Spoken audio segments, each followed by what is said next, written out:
Hello नमस्कार जय हिंद। रख हौसला वो मंजर भी आएगा, प्यासे के पास चलकर समंदर भी आएगा।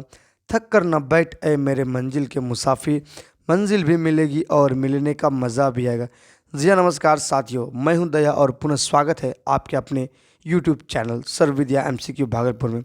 साथियों, आज से जो है हम लोग जो है एक नए सीरीज को स्टार्ट करने जा रहे हैं, जिसमें कि हम लोग डेली जीके जीएस को देखने वाले हैं, जिससे कि हमारा GK GS very very very complete हो जाएगा, जिससे ताकि कोई भी एग्ज़ाम में हमें जीके जिसमें प्रॉब्लम ना हो। तो चलिए दोस्तों, स्टार्ट करते हैं इस सीरीज को। एक छोटी सी रिक्वेस्ट है, चैनल पर अगर नए हैं तो चैनल को ज़रूर सब्सक्राइब कीजिएगा और अपने दोस्तों के साथ ज़रूर शेयर कीजिएगा। काफ़ी समय से मैं वीडियो नहीं बना पा रहा था, इसके पीछे रीज़न था कुछ इंपॉर्टेंट काम आ चुका था, साथ में नेटवर्क इशू भी डेली हो रहा था, जिस कारण से मैं वीडियो नहीं बना पा रहा था। अब वीडियो जो है कोशिश करूँगा कंटिन्यू बनाने का। तो चलिए स्टार्ट करते हैं। सिंधु सभ्यता यानी कि सिंधु घाटी सभ्यता को हड़प्पा सभ्यता का नाम किसने दिया था? बताइएगा। आप लोग भी इसके साथ साथ आंसर लगाते चलिएगा।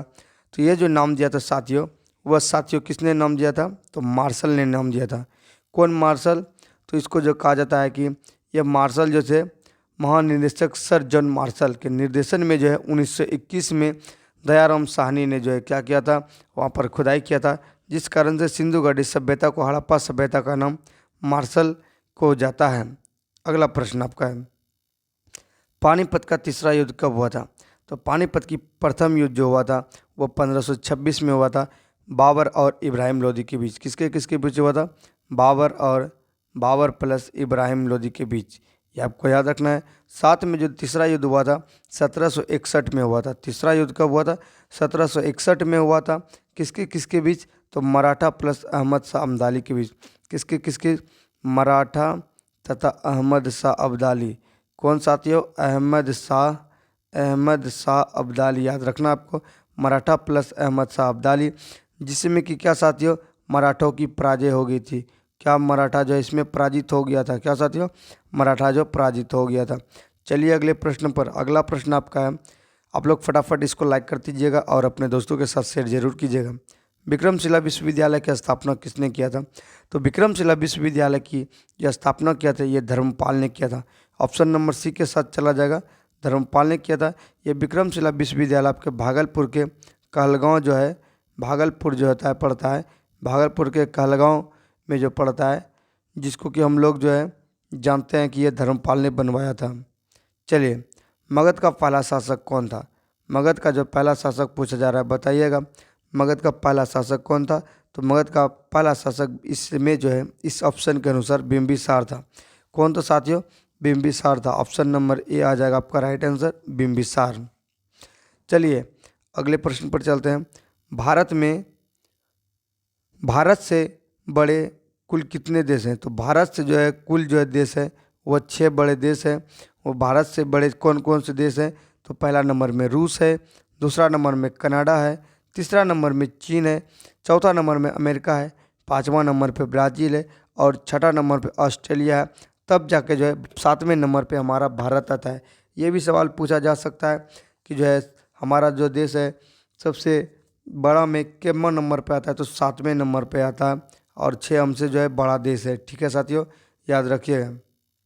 चलिए, निम्नलिखित में कौन एक नकदी फसल है? बताइएगा साथियों, नकदी फसल कौन है? तो नकदी फसल इसमें अगर कहा जाए तो वह रबड़ आपका नकदी फसल के रूप में जो है, नगदी फसल के रूप में रबड़ को माना जाता है। नकदी फसल से तात्पर्य होता है व्यापारिक फसलों से होता है और इसके अंतर्गत आलू, प्याज, गन्ना, रबड़, कपास, जूट आदि को शामिल किया जाता है। ये सब क्या होता है? ये सब नकदी फसल होता है। निम्नलिखित में कौन सा बंदरगाह क्या लिखा गया साथियों?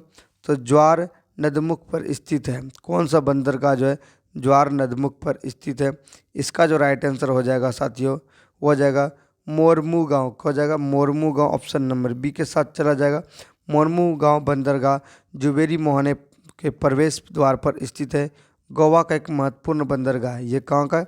तो गोवा का जो है महत्वपूर्ण बंदरगाह है, ये जो है ज्वार नदमुख पर स्थित है। ठीक है साथियों, चलिए अगले प्रश्न पर चलते हैं।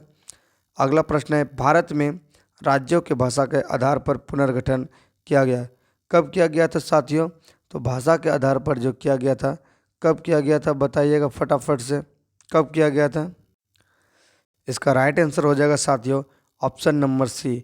1955 में जो है भारत में राज्यों का जो भाषा के आधार पर क्या किया गया था, पुनर्गठन किया गया था, इसलिए राइट आंसर हो जाएगा ऑप्शन नंबर सी 1955।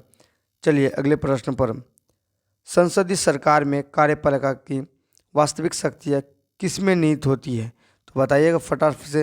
ये जो मंत्री परिषद में निहित होती है, ऑप्शन नंबर सी के साथ चला जाएगा।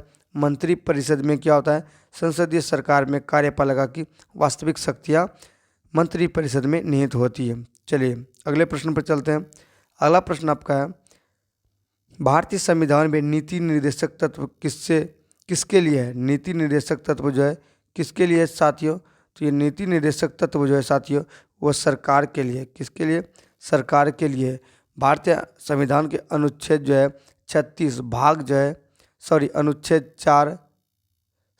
4 से लेकर 36 अनुच्छेद भाग 4 में साथियों भाग 4 में जो है कहाँ से 36 से लेकर 51 तक जो है क्या नीति निर्देशक तत्वों का वर्णन है।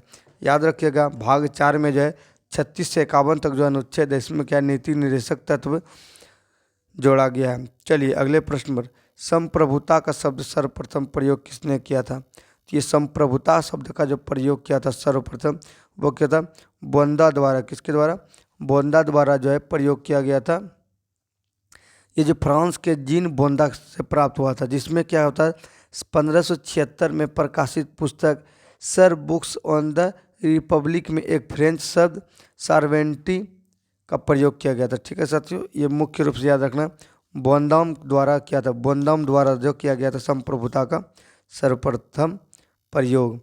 रोलेक्ट एक्ट कब पास हुआ था? बताइएगा साथियों, रोलेक्ट एक्ट कब पास हुआ था? फटाक से बताइएगा, रोलेक्ट एक्ट जो पास हुआ था कब हुआ था? रोलेक्ट एक्ट जो पास हुआ था साथियों 18 मार्च 1919 में। कब हुआ था? 18 मार्च 1919 में। ऑप्शन नंबर सी के चला जाएगा 18 मार्च 1919। ऑप्शन नंबर सी 18 मार्च 1919 में रोलेक्ट एक्ट पास हुआ था। ठीक है साथियों, चलिए अकबर ने कब दास प्रथा का अंत कर मानव अधिकारों को संरक्षण दिया? बताइएगा फटाक से। अकबर ने जो है कब जो है दास प्रथा का अंत करके जो है क्या किया था? अंत कर मानव अधिकारों को संरक्षण दिया था। बताइएगा फटाक से। इसमें साथियों ऑप्शन कुछ मिसिंग हो गया है। इसका राइट आंसर हो जाएगा 1562 ईस्वी में जो है अकबर ने क्या किया था? दास प्रथा का अंत किया था। याद रखिएगा अकबर ने दास प्रथा का अंत कब किया था? तो 1562 में किया गया था।